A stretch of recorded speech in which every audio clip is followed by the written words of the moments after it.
Сайн байцгаана уу хүүхдүүд ээ. Багш нь өнөөдөр монгол хэлнийхээ хичээлээр ижил дуудлагатай үгсийг таних сэдвийн дагуу орно. За дараах төвөр өгүүлбэрийг уншаад ижил дуудлагатай үгсийг тэмдэглээрэй хүүхдүүд ээ. Байгалийн сайхныг нүдэрээ харах боломж олдов. Харах мануулыг торнонд орсныг хараад баярлав. Өрхөх гэрийн тэргүүн бол аав. Барилгын тоосгийг өргөх ажил хийлээ. Нас гүйцсэн эр ямааг сэрэх гэдэг өглөө эрт сэрэх хэрэгтэй. Анчид үнэний хавх тавив. Ээж шиндэл хавх довч шилб оёх ажил хийлээ. Миний ээж сайхан дүрхтэй. Эгчийн хүүхэд төрөх төглөө. За дараах төвөр өгүүлбэрт маань ижил дуудлагатай үгс аль байна вэ гэдгийг тэмдэглээрэй хүүхдүүд ээ. За хамтдаа ярилцаа тэмдэглэе. За эхний өгүүлбэрт харах гэдэг үг байна тийм үү? Харах гэдэг үгтэй маань дуудлага ижил үгс аль нь юм бол хүүхдүүд ээ? Харах мануул гэдгийг бид нар сонгож байна тийм ээ. За дараагийн өгүүлбэрт байна уу? Өрхөх гэрийн тэргүүн бол аав. Барилгын тоосгийг өргөх ажил хийлээ. Сайн байна. Өргөх гэсэн үг байна тийм ээ. Ижил дуудлагаар дуудагдаад байна тийм ээ. За дараагийн өгүүлбэрүүдийг харъя. Нас гүйцсэн эр ямааг сэрэх гэдэг өглөө эрт сэрэх хэрэгтэй гэсэн өгүүлбэрүүд байна уу? Сайн байна. Сэрэх гэсэн үгнүүд байж болно гэж бүгдээрээ бодцоож байна тийм ээ. Дараагийн өгүүлбэрийг харцгаая. Анчид үнэний хавх тавив. Ээж шиндэл хавх довч шилб оёх ажил хийлээ. Зөв. Хавх гэсэн үг маань ижилхэн дуудагдаад байна тийм ээ. За дараагийн үгийг харцгаая бүгдээрээ. Манай ээж сайхан төрхтэй. Эгчийн хүүхэд төрөх төглөө. Төрхтэй. Төрөх гэсэн үг маань ижил дуудлагатай байна гэж бид нар үзэж байна тийм ээ. За одоо бүгдээрээ зөв буруугаа хянцгаая. За харах, өргөх, сэрэх, хавх, төрөх гэсэн үгнүүд маань ижил дуудлагатай үгс байсан байна. За сайн байна хүүхдүүд ээ. Тэгвэл дараагийн зүйлсүүдийг ажиглаарай хүүхдүүд ээ. Дуудлага ижил үгс.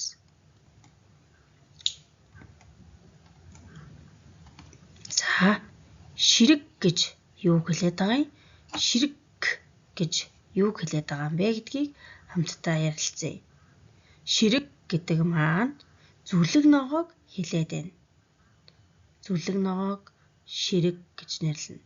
Ширэг гэж ус ширгийг хэлээд байна. Дараагийн зургийг ажиглаарай. Хэр гэсэн дуудлага ижил үг байна. Хэр гэдэг маань хэр зэрэг хэмжээтэй юм бэ? Хэмжээний хэрийг хэлээд байна. Хэр зэрэг хэмжээтэй ус уух вэ бид нар гэж ярьдаг тийм үү? Тэгвэл хэр гэдэг маань хэр бортогны хэрийг хэлээд байна. Муухай болох тийм үү? Хэртэй болох гэдгийг хэлээд байна. За дараагийн дуудлага ижил үгийг харъя. Туйл гэсэн үг байна. Туйл гэдэг маань үлгэр туйлыг хэлээд байна. Туйл гэдэг маань хойд туйл гэдгийг хэлээд байна. Сайтар тогтоож бичиж аваарай хүүхдүүд ээ. За дараагийн зургийг харъя. Өрг гэж байна тийм үү? Өрг гэдэг маань шатрын өргийг хэлээд байна. Өрг гэдэг маань юм өргөхийн өргөхийг хэлж байна. дэвтэртээ тэмдэглэж аваарай хүүхдүүдээ. За дараагийн дуудлага ижил үгс маань хүлэг, хөлөг гэсэн үгнүүд байна. Заримдаа бид нар андуураад идэгэн штэ тийм ээ. Хүлэг морд ирлээ гэж зарим хүүхдүүд бичсэн байдаг. Тэгэхээр хүлэг гэдэг маань хүлэг морийг хэлж ийн, морины хүлэг тийм үү? Хөлөг гэдэг маань онгоцыг хэлээд байна гэсэн үг. За дараагийн зургийг ажиглая. Аргал, аргал гэж байна. Аргал гэдэг маань үхрийн гатсан бас буюу бидний галдаа хийж түлдэг аргалыг хэлнэ тийм үү? Аргал гэдэг нь зэрлэг хоньыг хэлдэг ахнэ. Дэвтэртээ сайн тэмдэглэе шүү хүүхдүүдээ. Дараагийн зургийг ажиглая. За эхнийх нь хөөрөг байна. Дараагийнх нь хөөрг гэж байна. Тэгвэл аавын хөөрөг тийм үү? Аавын хөөргийг аваад ирээрээ гэд тэгдэг. Хөөрөг бид нар монгол хүмүүс хоорондоо хөөргөлхийн хөөргийг хэлдэг байна. Тэгвэл хөөрг гэдэг маань цаасан шувуу хөөргөхийг хэлэх нь байна. За эдгээр дуудлага ижил үгсүүдээ сайтар тогтоон шүү хүүхдүүдээ. Одоо бүгдээрээ дараах төвөр өгүүлбэрийг гэртээ сайтар уншаад цэвэрхэн хуулж бичээд дуудлага ижил үгнүүдийг нь нүдлэнэ.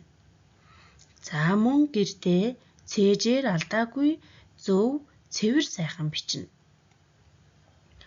Мөн дуудлага ижил үг 5 жишээг олж бичнэ.